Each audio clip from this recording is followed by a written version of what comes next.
한번 따라서 합시다. 선교와 전도. 우리가 지금 선교란 말, 전도란 말 쓰는데 좀 구분이 돼야 되겠고 그것을 좀 아는 지식이 있어야 되겠습니다. 한 20여 년 전인 것 같아요. 제가 기독교 TV를 보다가 깜짝 놀랐어요. 제 대선배 중에 하나 교회, 서울 시흥에 있는 어떤 교회에서 부흥회를 하는데 아주 그 웃음 부흥회를 했어요. 미국 사회심리학자가 웃으면은 좋다. 억지로라도 웃으면 세포가 활성화되고 스트레스가 해소되고 면역력이 강화되어서 암이나 이런 것들에 치료 효과가 있다. 그래서 억지로 기쁘지 않더라도 계속해서 웃으면 말하자면 그런 면역력이 증가된다. 그런 발표를 한 지 한 1년여 지나니까 교회에 이 웃음 부흥회가 나가지고 그 기독교 텔레비전에 중계하는데 아주 정자만 나보다 한 10년 선배인데 그 양반 그 교회에서 부흥회를 하는데 그 점잖은 양반이 막 그렇게 막 한 20분 30분을 원신자들이 수백 명이 웃고 있는 거예요.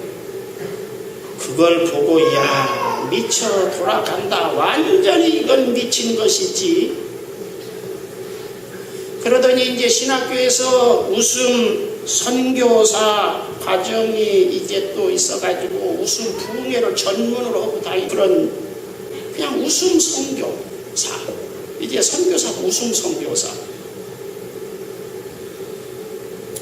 기독교 책을 파는 사람은 문서 선교한다고 그래요. 기독교를 교회를 상대로 해서 교회가 악기 같은 거 많잖아요. 이거 지금 앰프 같은 거. 이거 하면은 그것도 선교. 교회 의자 이거 전부 다른 거 이거 무지무지하게 돈 버는 겁니다. 이거 비싼 가구예요. 우리 지금 그냥 우리 교회 김익선 집사가 만들어서 좀 사용한 건데 우리 교인이 만든 거 이거. 성구 강단 이런 거 만들면 이거 성구 선교입니다. 한국의 교회가 5, 6만 교회가 되고 신자가 한 1200만 명 되고 이런저런 하다 보니까 교회를 상대로 해서 이게 장사하는 것도 이거 큰 장사 속이에요. 그러다 보니까 이게 정말 믿음이 있는 분도 있겠죠. 사명으로. 어떤 목사가 그러더라고요. 청계천, 그 전에 청계천에 전자상가 있었는데 제품도 낫지도 할 바에 바가지를 쓰니까 절대로 기독교인이 하는 앰프나 이런 데 가지 말라. 아주 부흥회 하시는 분인데 그 이야기를 부흥회 가는 데마다 하는 일이 있었어요. 오늘 한국교회는 선교라고 하는 용어가 풍년이 들었습니다. 갖다 붙이면 다 선교가 되는 것이죠. 음악을 하는 사람은 자기 취미 생활로 교회 다니는 사람이 어떤 몇 사람이 모여서 취미나 소질이 같은 사람이 모여서 노래를 하면 음악 선교가 되는 겁니다. 또 크리스찬 중에 그림을 그리는 사람들이 모여서 좀 하면은 미술 선교가 되는 것이죠. 세상 사람도 선교를 좋아해요. 보세요. 묻지도 않고 따지지도 않고 알거나 모르거나 찾아가서 밥도 주고 옷도 주고 병도 고쳐주고 그냥 웃으면서 굽실굽실 하면서 똥 치워주고 오줌 치워주고 집수리해주고 그런데 무슨 선교를 누가 싫어하겠습니까? 청소년 단기 선교 같은 것도 잘하는 데도 있죠. 그런데 보십시오. 몇 년 전에 그 단기 선교 가가지고 아프간에 납치되어가지고 몸 깎고 이런 것들 때문에 막 우리나라 국가적으로 떠들고 세계적으로 시끄러운 일이 있었어요. 여러분 잘 아시잖아요? 그냥 문제가 되었습니다. 거기에서 이제 불교나 이런 데서도 막 그냥 주목하고 어필하고 이게 말이야 기독교 이 선교인데 국가가 나서가지고 국가망신 다 기독교가 다 시킨다 막 그래가지고 거기에서 KBS나 이런 데서 취재해서 시간대별로 날짜별로 그 무엇을 했는가를 전부 다 방영을 했어요. 거기에는 불교 뭐 이제 이런 그 계통의 사람도 거기에 이제 조사 이제 거기에 해가지고 그냥 옴짝달싹 없이 한 시간대별로 분초별로 전부 다 이걸 했는데요. 거기 가서 우선 가난한 빈민들 아이들 가르치는 일 나쁜 거 아니죠. 가난한 나라에 가서 의사들 가서 그 병 고쳐줘 치료해 줬어요. 그 다음에 저 후진 이런 집에 가서 집 청소도 해주고 수리도 해주는 그런 일을 했습니다. 불교 같은 데서 꼬투리를 이게 기독교 단체에서 자기 복음 전하기 위해서 갔는데요. 이게 국가적으로 이게 많은 배상금을 내고 할 수 있는 일이냐? 그거 굉장히 따졌는데요. 불교인들이 가서 아무리 자본 내려도 어떤 복음을 전했다는 흔적은 찾지 못했어요. 단기 선교 뭐 교회에서 선교라고 그 뭐 선교 많이 한다고 가서 한 일이 뭐냐? 유엔 뭐 민간 단체 NGO 수준에서 어떤 사회 사업, 휴머니즘적인 봉사, 사회 봉사 정도 한 것이고요. 교회에서 왔단 말로 드러내지 못했어요. 이거 선교예요. 수천만 원씩 들여서 하는 일이에요 지금 교회가. 또 신자들은 선교한다고 예수님 전한다고 예수님 짜도 드러내지 못했어요. 이게 좀 요즘 선교에 우리가 하고 있는 잘하는 선교도 있지만 대다수가 지금 그런 정도의 선교를 하고 있는 것입니다. 선교라고 하는 것은 본래의 목적은 예수님을 전해서 구원받게 할 목적을 전제하고 가서 하는 것이 돈을 쓰고 인간이 가지고 있는 여러 가지 재능이나 말씀이나 이런 것을 가지고 무엇을 하는 것을 선교라고 말합니다. 그러나 그런 아무런 복음이 전혀 언급도 되지 않은 이것은 선교의 그 어떤 딱지를 붙였다고 선교가 아니에요. 여러분 싸구려 1,000원짜리에다가 1,000만원짜리 포장지를 했다고 1,000만원짜리 나베를 붙였다고 1,000만원짜리가 되는 거 아니에요. 여러분들이 교인이라고 구원받았다고 교회에서 뭐 목사가 당신 구원받았으면 딱지 붙였다고 구원받는 거 아니에요 이거. 여러분은 제가 하나 지금 당장의 숙제는 교회 이 신약성경에서 선교란 단어를 한 단어라도 한번 찾아보세요. 지금 이 시대 정신에 의해서 요즘 이번에 번역한 것 할 수만 있으면 이 시대의 교회의 문화나 정체성에 맞추려고 하는 상당한 의도를 가지고 이번에 번역하는 거예요. 그래서 이번 번역이 오히려 성경학자들 저 같은 사람도 적어도 몇 수백 군데 전문으로 그걸 연구하는 사람 한 만 몇천 곳이 더 나쁘게 번역되었다고 지금 지적해서 다시 이 성경 써서 안 된다고 지금 주장할 정도예요. 그러면 이렇게 번역하고자 하는 시대정신의 영향을 받은 이 시대의 많은 대교회 대단한 큰 교회 목사나 대단한 학자들이 모여서 번역을 했어도 선교라고 번역할 수 있는 단어가 한 구절도 없는 거예요. 지금 당장 한번 신약성경에 선교란 단어가 있는 거 한번 찾아보세요. 마태복음 마가복음 어디 있었든지 전혀 올 수 없어요. 다 전도라는 말로 번역되어 있어요. 케리그마라고 하는 말씀이라든가 전도라든가 전파라든가 뭐 이런 말씀이 전도라고는 번역할 수 있어도 선교라고는 번역할 수 없어요. 왜냐하면 그 선교라고 하는 가지고 있는 그 말의 자체가 성경의 헬라어 이 원어에 하나도 적합한 말이 하나도 없어요. 그렇게 번역하고 싶어도 지금 요즘 한국교회가 너무나 선교 성경이니까 그렇게 번역하고 싶어도 번역할 수 없어요. 왜냐하면 전혀 동떨어진 것이기 때문에. 그럼 좀 알아봐야죠. 지금 한번 찾아보세요. 여러분들이 성경에서 선교라는 단어가 단 한 단어로 있는 거예요. 못 찾아. 번역을 하고 싶어도 못해요.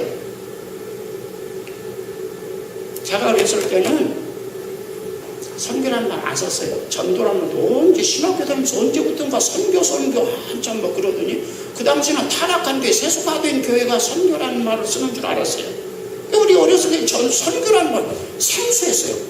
그런데 요즘에는 전도란 말은 행방불명돼서 이제 실종돼가지고 실종신고해서 어디 찾으려고 해도 찾기 힘듭니다. 그리고 선교라는 말로 대체됐습니다. 여러분, 이 캐리그마 또는 케룩스라고 번역된 이 전도 또는 말씀, 전파, 이런 케룩소, 캐리그마라는 말은 이와 같은 겁니다. 옛날에 요즘으로 말하면 대통령이 연두 교서를 발표할 때 대통령의 요즘 공보실장 뭐 이런 사람이 나와서 TV에서 대통령이 발표하고자 하는 것을 발표하고 들어가는 것입니다. 공개적으로. 거기는 음악도 없고 뭐 누구 들러리 서는 사람도 없어요. 오히려 헷갈리게 하니까 거기에서 막 끼러거나 이런 거 아무도 없는 겁니다. 오히려 시장도 아무것도 없도록 해야 되는 겁니다. 그리고 오직 그 말만 집중되도록, 시선이 집중되도록 분위기를 만드는 겁니다. 헷갈리면 안 되니까, 다른데 눈이 돌아가면 안 되니까.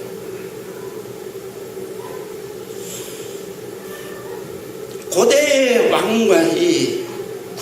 왕의 절대 그 통치권을 가지고 그 국가를 다스릴 때는 헬라에서 특히 이런 데서는 그 왕의 어떤 그 교지를 발표하기 전에 그 당시에는 뭐 그 매체가 없으니까 부부를 치고 나팔을 불며 시가지를 한 바퀴 뺑 도는 겁니다. 그러면 사람들이 우르르 몰려드는 겁니다.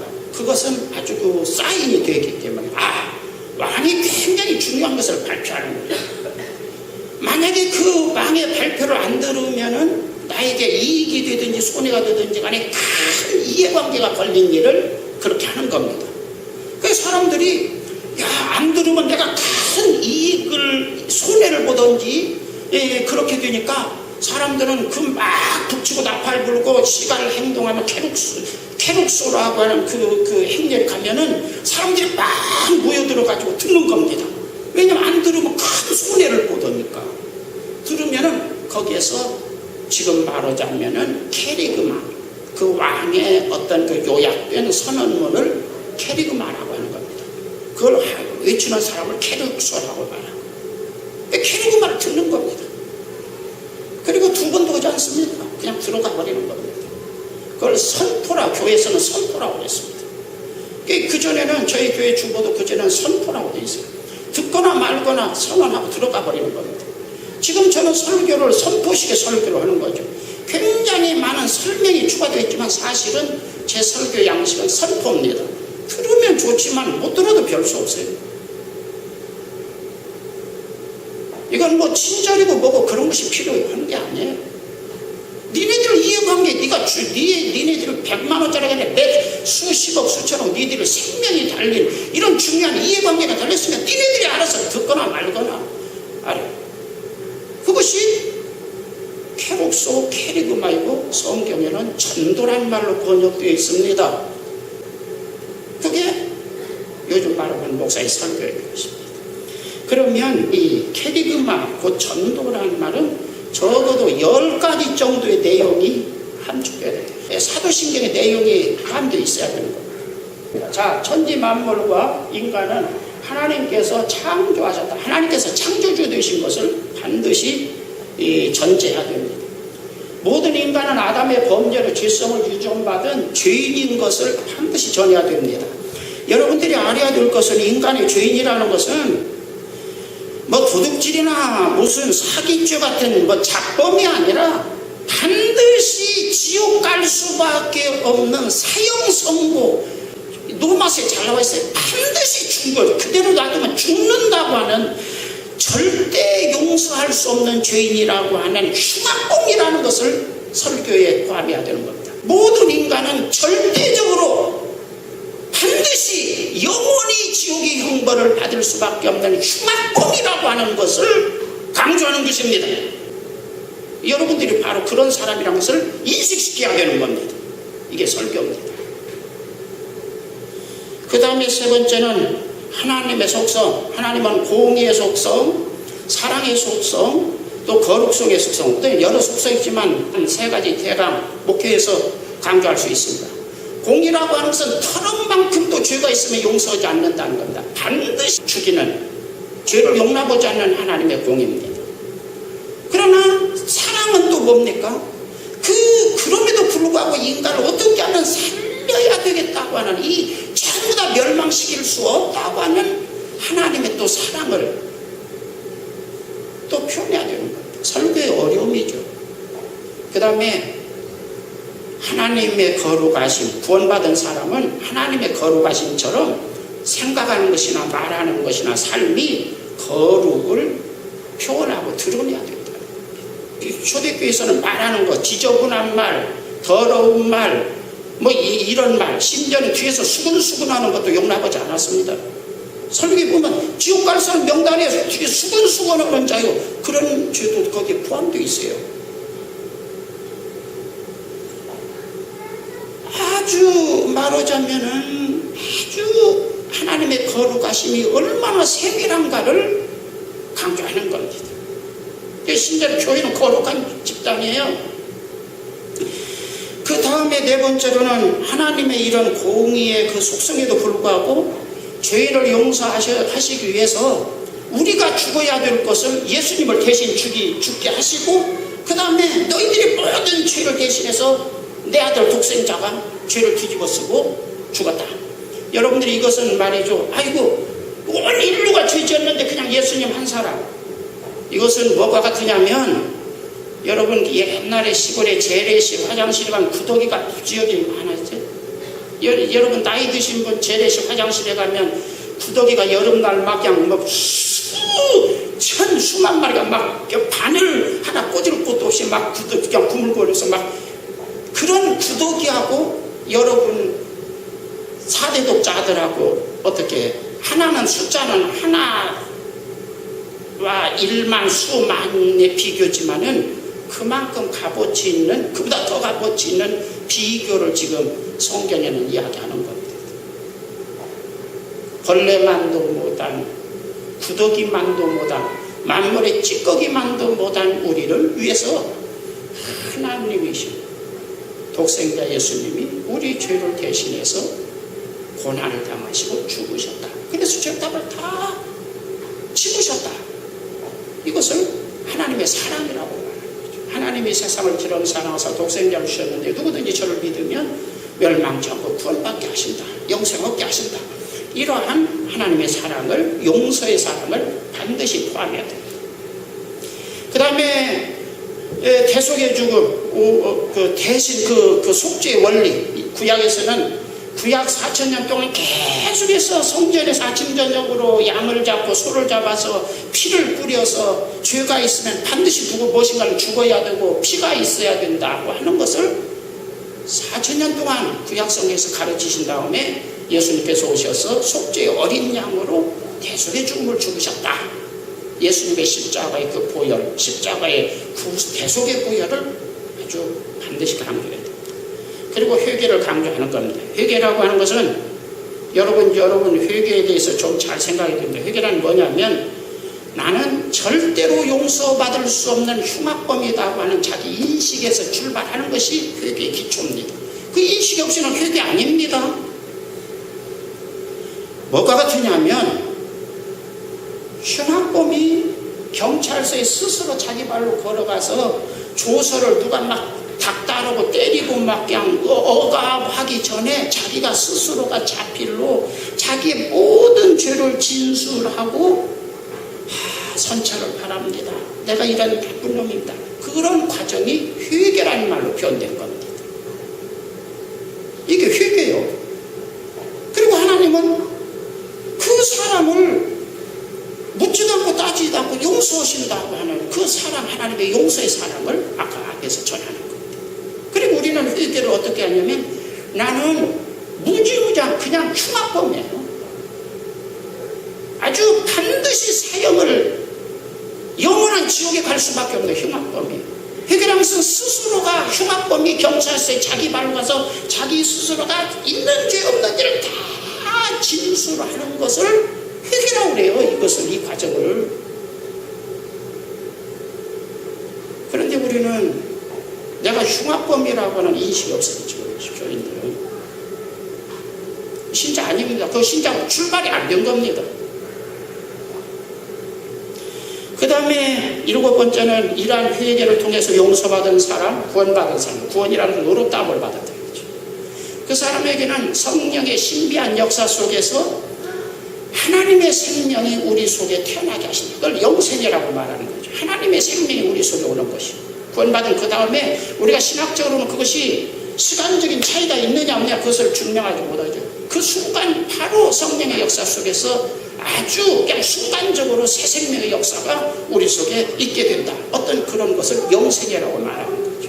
하나님의 생명이 우리 속에 들어오는 것이죠.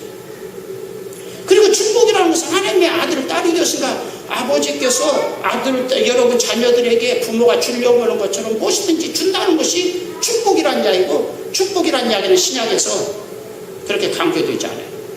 부모와 자식이 자꾸 돈 이야기하면 그냥 우리 아버지 뭐 그냥 돈도 안 주고 용돈도 안 주고 그러면 싸가지가 없는 놈이 되는 거예요. 불효자식이 되는 거예요.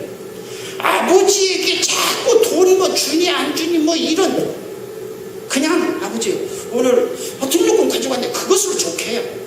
사실은 신약에서는. 그러면 아버지가 야 미안하다. 내가 미리 챙길 줄 알았는데 너 벌써 그렇게 됐냐? 아버지는 당연히 능력이 있으면 그렇게 하는 것이지, 능력이 있으면서도 질질 끓으면서 안 주려고 하는 건 아버지는, 그런 아버지는 없어요. 사랑의 아버지죠. 막 돈을 이야기하면 애비를 뭘로 만들어요? 지 애비를 무지무지하게 나쁜 애비로 만드는 거예요. 몇 등록금 달라고 그래도 안 주는 거예요, 안 주는 거예요. 이건 이 싸가지 없는 지 애비를 무지무지하게 나쁜 애비로 만드는 거예요. 신약에서는 그래서 그런 이야기 주고오지 않아요. 지금 목사들이 오늘 교회 설교가 그렇게 된 거지 성경에는 그렇게 언급된 바가 없어요. 지금 우리는 뭔가 목사에게서 설교된 교회를 지금 신앙을 지금 갖고 있는 거예요. 부정하지 못하면 큰일 납니다. 8번째, 이 세상은 잠시 잠깐이고 반드시 인간은 죽는다는 겁니다. 그리고 죽어도 인간은 다시 산다는 것, 부활을 증거하는 겁니다. 그 다음에 9번째는 죽은 다음에는 반드시 심판이 있다는 겁니다. 무지무지하게 철저한 심판입니다. 불꽃 같은 눈으로 여러분의 마음 어디 속에 숨겨진 것까지 전부 다 드러내고 폭로하는 증거 채택주의. 여러분들이 지금 비디오 찍은 것 같은 이런 거 전부 다 여러분이 말한, 여러분 행동한 그 장면을 전부 다 그냥 비디오 녹화한 것을 틀어놓는 것처럼 현장에서 부정할 수 없는 증거 채택주의 심판을 하신다는 겁니다. 그리고 그 결과에 따라서 영원한 지옥이냐 영원한 천국이냐가 결정된다 라고 하는, 적어도 이 10가지 세트가 증거되어야 선교입니다. 우리 교회 우리 이사희 집사님 보니까 옛날에 낚시 한참 다닐 때 우리 이사희 집사님이 낚시를 잘한다고 자주 이야기해요. 어떻게 낚시를 그렇게 잘하나 그랬더니요, 집에서 독특한 밑밥을 만드는 노하우가 있다고 그래요. 그래서 노하우 그 밑밥을 막 이렇게 만들어서 낚시하기 1시간 전쯤 30분 전에 주변에다가 막 뿌린답니다. 그러면 저쪽 낚시 다른 사람 들고 여러 사람이 있지만 거기에 있는 고기들이 다 그 부근으로 모여들면은 한참 있으면 다 주워 먹을 때쯤 되면 그때서 딱 이렇게 낚시를 들이면 다 주워 먹었는데 어디 또 좀 먹을 거 없나 찾다가 낚시 밥을 먹어 꽁큼뭉큼 먹어가지고 계속해서 낚아서 금방지도 많이 타고 그랬다. 그 이야기를 지난번에 자주 했어요. 여러분 교회에서 밥 사주고 옷 사주고 아주 지 부모 치매 걸린 지 부모 똥 한 번도 치지 않는 사람들이 그냥 남 모르는 사람 집에 가서 똥 치워주고 그냥 청소해주면서 실실 웃으면서 친절하면서 서는 거 누가 싫어하겠어요?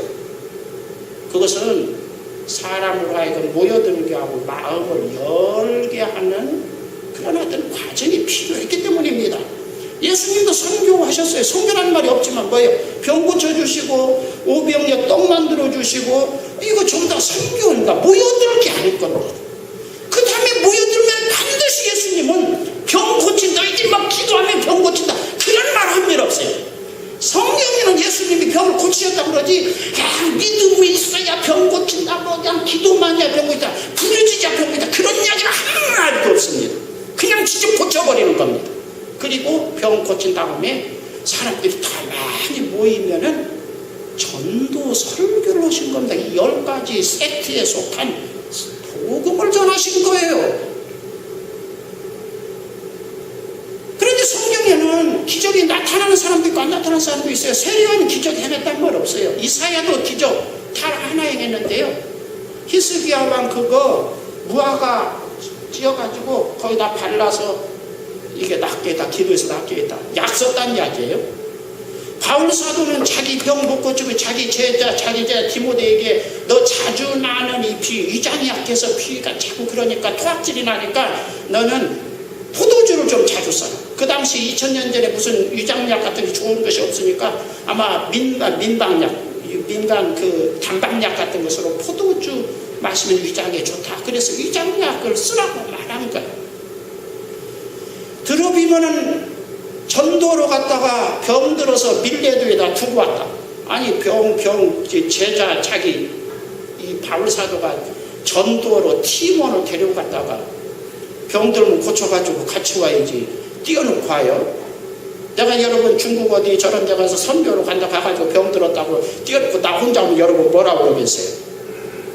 우리 목사님 되게 사랑 없어. 그런 무지막지한 목사님이 어딨어? 그럴 거 아니겠어요? 나게 능력이 없으니까 그런데 천하의 바울 사도 같은 사람이 그랬으면 여러분이 알아봐야지요. 능력이고 뭐고 간에 나타낼 때도 있고 안 나타날 때도 있지만, 그러나 바울 사도가 대단한 바울 사도인 것은 복음을, 저 세트된 10가지의 그 복음을 체계적으로 항상 전했다는 거예요. 병 고쳤다는데 위대함이 있는 것이 아니라 제대로 된 복음을 전했다는데 바울 사도의 위대함이 있는 거예요. 믿습니까?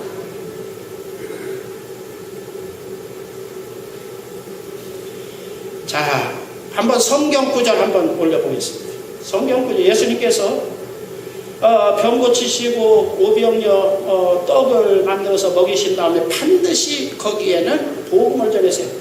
마태복음 4장 17절 예수님의 첫 설교 한번 읽어보겠습니다. 이때부터 예수께서 비로소 전파에 이르시되 회개하라 천국이 가까웠다 하시더라. 거기 천국은 뭐예요? 마태복음에는 천국 한문 세대적인 표현을 한 거예요. 누가복음은 하나님의 나라. 자, 하나님의 나라나 천국이나 한문으로 표현한 거다고. 하나님의 나라는 우리나라 말로 풀어서 쓴 거예요. 나라라고 하는 말 한문 뭐예요? 나라 국자를 쓰는 거잖아요. 하나님, 그 위에 하늘 하면은 천이니까 천국이라고 한문 세대적으로 표현한 거 천국이에요. 그러니까 하나님 나라를 선포한 거예요. 믿습니까? 왜 회개하냐? 마음을 고쳐먹고 회개 메타노냐? 방향을 바꿔라는 거죠. 눈이 계속해서 세상만 보고 있는 눈을 하나님 나라로 좀 쳐다보라. 이게 회개의 기초예요, 이게. 근데 이 세상 계속해서 물질, 성공, 돈 하면 이게 이 세상이잖아요. 이게 회개의 설교의 적점이 지금 안 맞는 거예요. 안 맞는 거잖아요, 지금. 그 다음에 마태복음 4장 23절 갈릴리 사역. 예수님께서 갈릴리, 지역이 이스라엘은 갈릴리도 유대도 뭐 이제 사마리아도 이렇게 한 세 도로 크게 나눠지는데 갈릴리도 사역을 하는데 예수께서 온 갈릴리에 두루다니사 그들의 회당에서 가르치시며 무슨 복음을? 천국 복음을. 복음은 뭐 기쁜 소식이니까 하늘나라의 기쁜 소식, 하나님 나라에 대한 어떤 기쁜 소식을 전했다 이거예요. 믿습니까? 그 다음에 도시, 시골, 마을을 순회하시면서 그분이 설교하신 것이 예수께서 모든 도시와 마을에 두루다니사 그들의 회당에서 가르치시며 뭘 가르쳤어요? 천국 복음. 그 다음에 또 올려봐요. 그 다음에 조금 내려봐요. 그 다음에 전파하시며 모든 병과 약한 것을 고치셨다. 설교는 천국 복음을 이야기하는 것이고, 설교에서 뭐 그냥 병낫기에서 그냥 뭐 30일 뭐 그냥 뭐 작정 기도를 해라 그냥 부르짖으라 그런 설교를 하지 않았어요. 그냥 직접 고칠 수 있으면 고치고 못 고치면 안 고쳐요. 요즘 교회가 지금 이게 막 병 고치는데 아주 막. 그 다음에 10장 7절로 8절 예수님께서 12 사도들을 전도 파송하시면서 당부하신 말씀이에요. 가면서 전파하는데 무엇이 가까웠다고요? 천국이 가까웠다고. 가까웠다면 네 손 닿는 데까지 와 있다. 이 영어로 헬라에서는 손 닿는 데까지 가까워 있다. 제가 프로스라든가 이런 단어가 헬라어에 많이 사용되는데요. 손 뻗으면 잡을 수 있는 거리를 프로스로 그렇게 하는. 천국에 가까웠다. 그러면서 뭐래요? 병든 자를 고치고 죽은 자를 살리고 나병한 자를 깨끗하게 하고 귀신을 쫓아내면서 거저받아서 거저주면서 너희들의 설교는 천국 복음을 하늘나라 가까웠다. 천국 복음을 전해라. 마가복음으로 넘어갑니다. 마가복음 1장 14절 예수님이 첫 설교, 거기도 요한이 잡힌 후에 예수께서 갈릴리에 오셔서 하나님의 복음을 전파해요. 그 다음에 15절은 하나님 나라가 가까웠으니 하나님의 복음, 하나님의 나라, 이것을 설교합니다. 설교 주제가. 그 다음에 누가복음, 예수님의 오신 목적, 누가복음 4장 43절 예수께서 이르시되, 다 같이 읽습니다.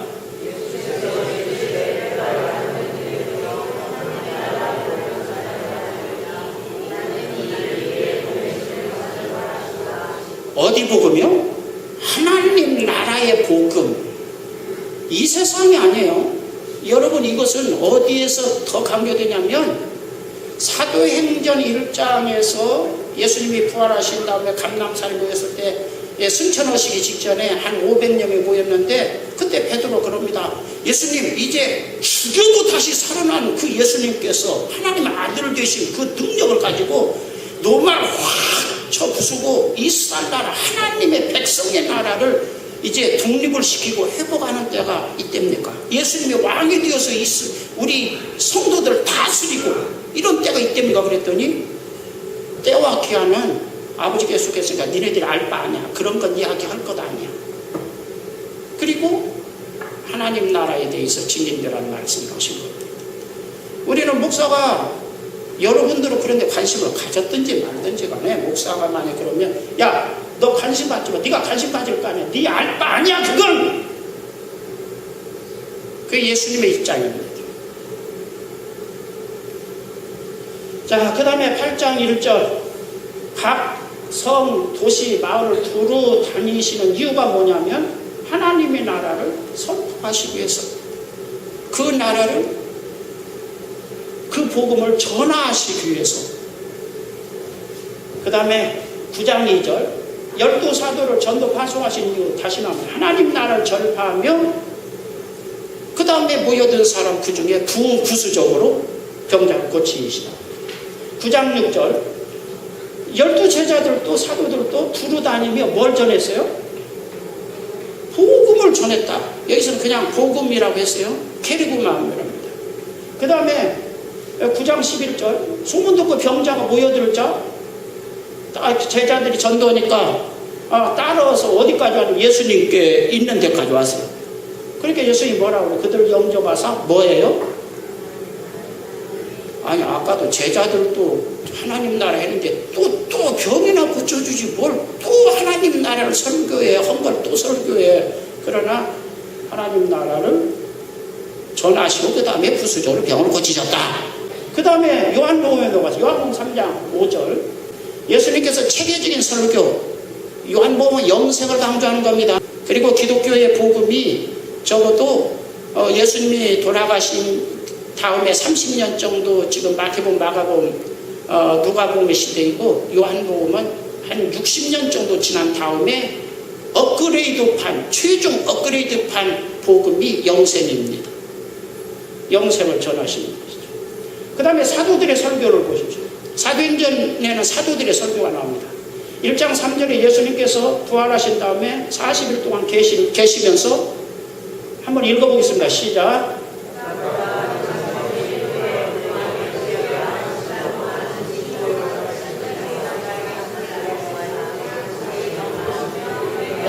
전했어요? 하나님 나라의 일을 말씀하셨다.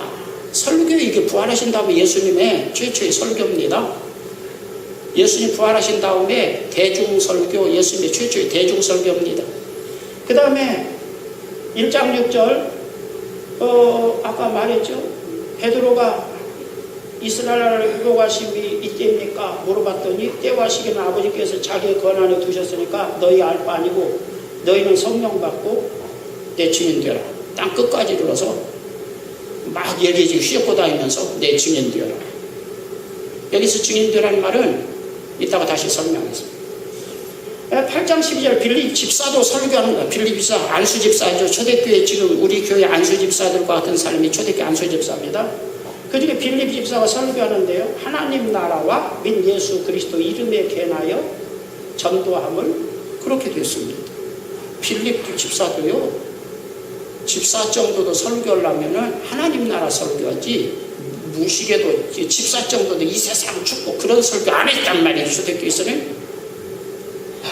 14장 22절 정말 하나님의 성경을 가지고 있는 성전을 가지고 있는 유대교 제사장들 이런 사람들이 핍박하고 그게 무슨 쓸데없는 소리 당치도 않는 소리 그래서 막 반대하고 핍박하고 예수님을 죽인 것처럼 막 제자를 죽이려고 하고 그러더라도 그들은 뭐예요?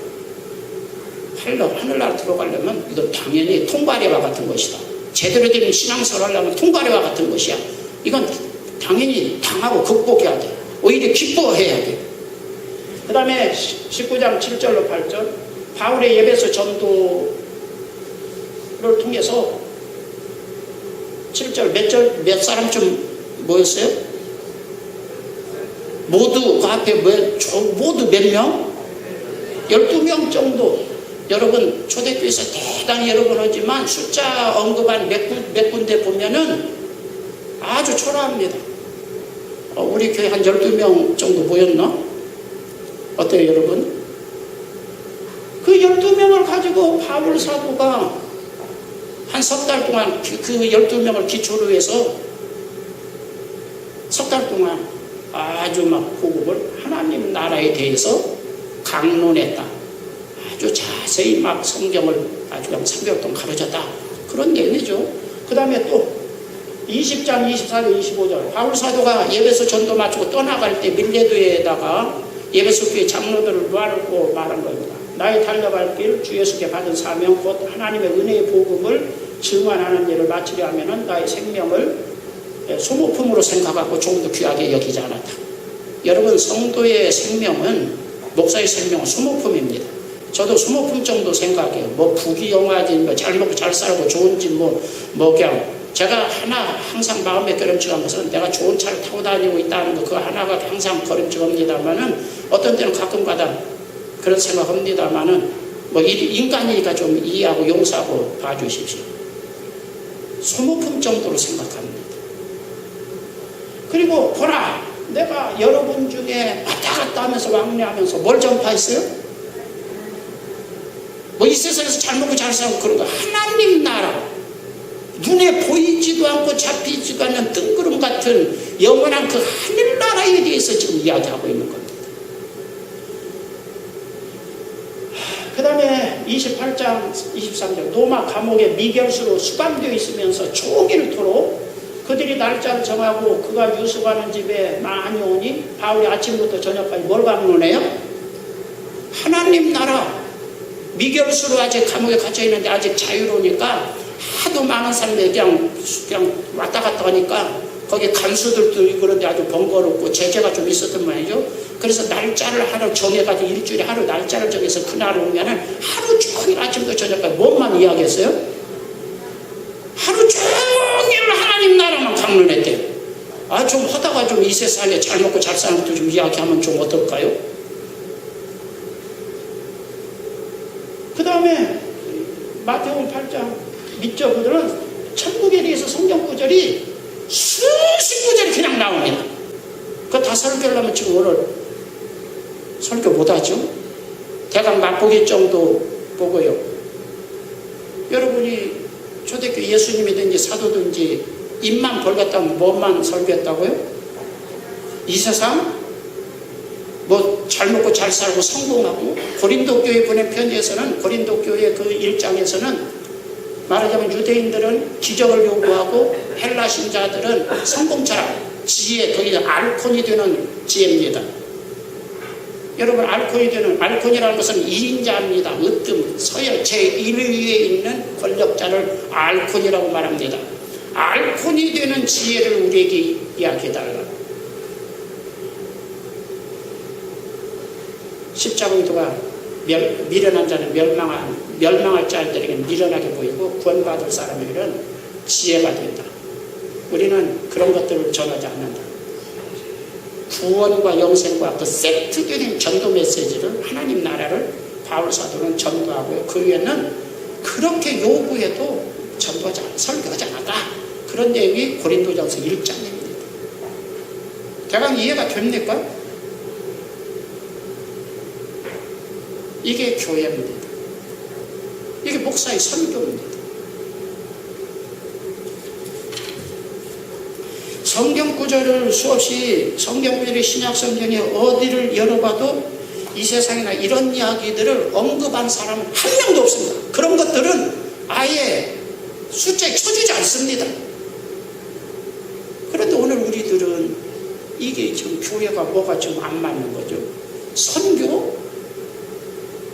선교는 언제만 선교란 말을 쓸 수 있느냐면, 선교는 하나의 세트입니다. 병도 고쳐주고, 그냥 웃어가면서 뜸도 치워주고, 그냥 가난한 사람 밥도 사주고, 그러면서 모여들면 그 다음에 10가지, 3종 세트, 철인 10종 세트, 세륜경기 10종 세트처럼 이 10가지 그 세트, 그것을 정해서 반드시 구원받도록 의도를, 목적을 가지고 하는 것이 거기까지 한 세트로 되어야 그걸 선교라고 말하고, 앞에 있는 것을 생략하고 그냥 병 고치는 걸 생략하고 하는 그 메시지 자체를 전도라고 말하는 거예요. 여러분, 성령 받으면, 오직 너희가 성령 받으면 권능 받고 내 증인 된다. 예루살렘, 유대, 사마리아 땅끝까지 이어서 내 증인 된다. 그 말씀도 지금 제가 설명합니다. 여러분이 증인이라고 하는 말투수라고 하는 말은 법정 증인입니다. 특히 언제 쓰냐면, 여러분 요즘 선서잖아요. 그런데 반역자가 재판을 받을 때 저 사람은 반역자가 아닙니다. 거의 법원에 출석해서 선서하고 증언을 하는 겁니다. 그러면 고대 사회에서는 어떠냐면, 헬라 고대 사회에서는 반역자를 두둔하는 것은 반역에, 나도 반역자라고 하는 공의를 하는 겁니다. 그러니까 내가 저 사람이 반역자가 아닌 것을 내가 증명하지 않는 한 나도 반역자로 죽을 수 있습니다. 그러니까 가서 이것은 사실이다. 그리고 저 사람은 반역자가 아니다. 저 사람은 어떤 이유로 반역자가 아니고 나와 그날 그 시에 어디에 있었고 그것을 전부 다 입증하는 겁니다. 그러면은 법원에서 반역자의 재판하는데 거기서 증언을 했으면 그 사람 말한 그대로 믿을까요? 안 믿을까요?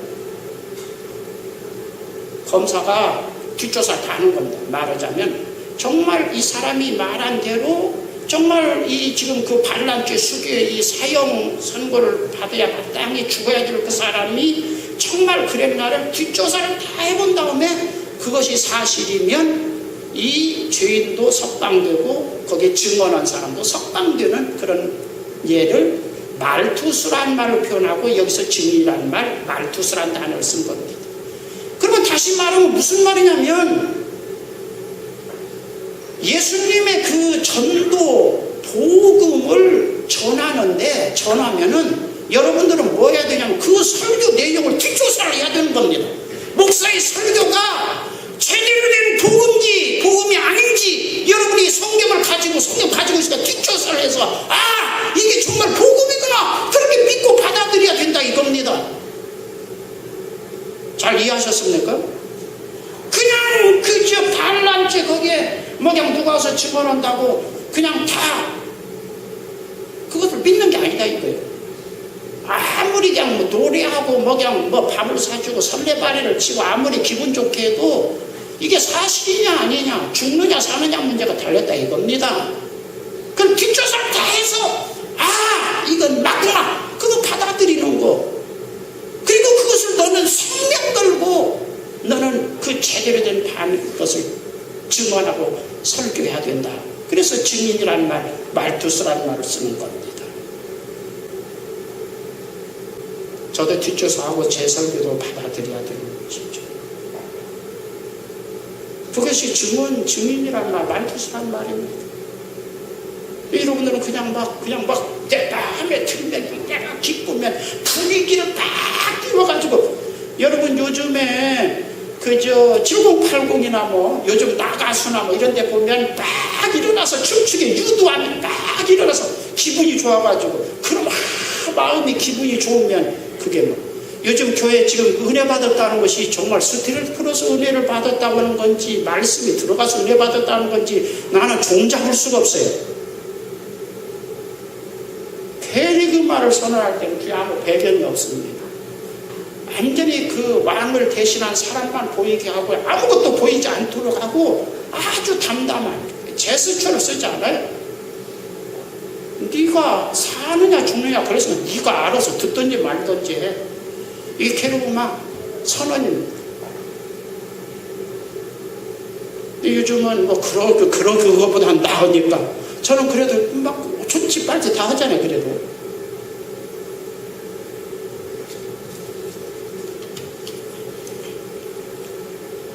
전도와 선교를 좀 구분했습니까? 오늘 우리들의 선교는 상당수가 밥 사주고 옷 사주고 뭐 음악하면 음악 선교, 뭐 미술하면 미술 선교, 뭐 성구 만들어서 교회 사용하는 성구 만들면 성구 선교, 뭐 그냥 웃음 선교 별 대다 다 선교 갖다 붙였지만 그 뒤에 뭐가 없으면 선교가 아니라고요? 전도의 그 10종 세트가 메시지가 없으면 그건 선교 아닙니다. 아셨습니까? 구라치는 거죠. 공갈치는 겁니다.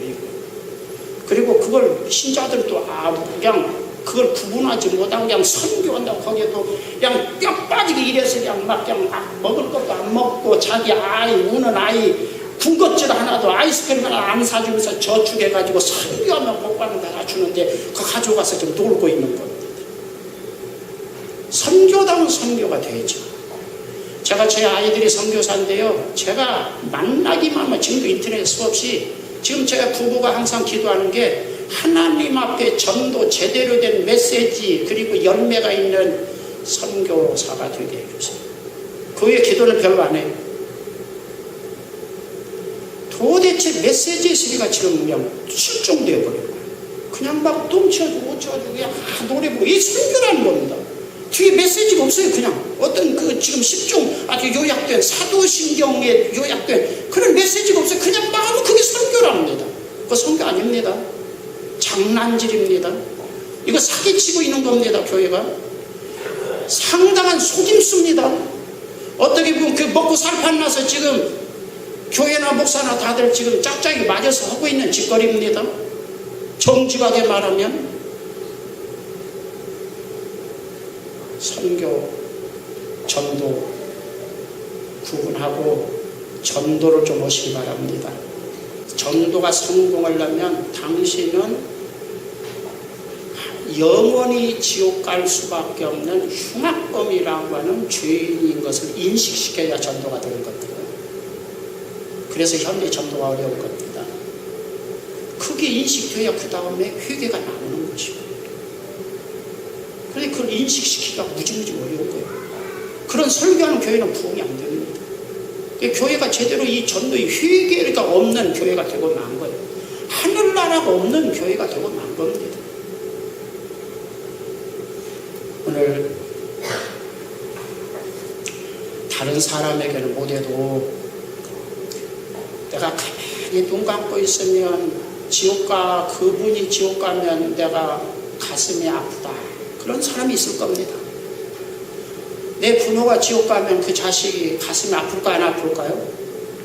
그래도 다리 쭉 뻗고 잠이 잘 올까요? 내 아들, 딸이 지옥 간다면 부모가 어떻겠어요? 그래도 그 새끼 그냥 어렸을 때 자식이지 큰 다음에는 뭐 어떻게 죽여 살려 그래가지고 지옥 가도 그냥 마음이 그냥 편안하겠습니까? 부모가? 내 남편 내 아내 지옥 가면 어떻겠습니까? 마음이 편안하겠습니까? 내 친한 친구 누가 있다면 그 사람 어떻게 지옥 가도 뭐 마음이 편안하겠습니까? 그건 친구도 아니지. 전도는 그 사람부터 전도하는 겁니다. 믿습니까? 그 사람부터서 당신이 지옥 가면 내가 마음이 쓰리고 아프고 잠이 안 오지. 이 일을 어떻게 하면 좋겠느냐. 그래서 안타까운 마음으로 기도하고 머리가 돌아가고 그냥 마른 거처럼 옷도 사주고 밥도 사주고 똥도 치워주고 막 안마도 해주고 뭐 별 수단과 방법을 가리지 않고 이 복음이 들어갈 수 있도록 마음이 열리도록 하는 것이 이게 선교 세트입니다. 할렐루야. 그런 선교 전도를 좀 하시기 바랍니다. 주의 은혜와 사랑을 감사합니다.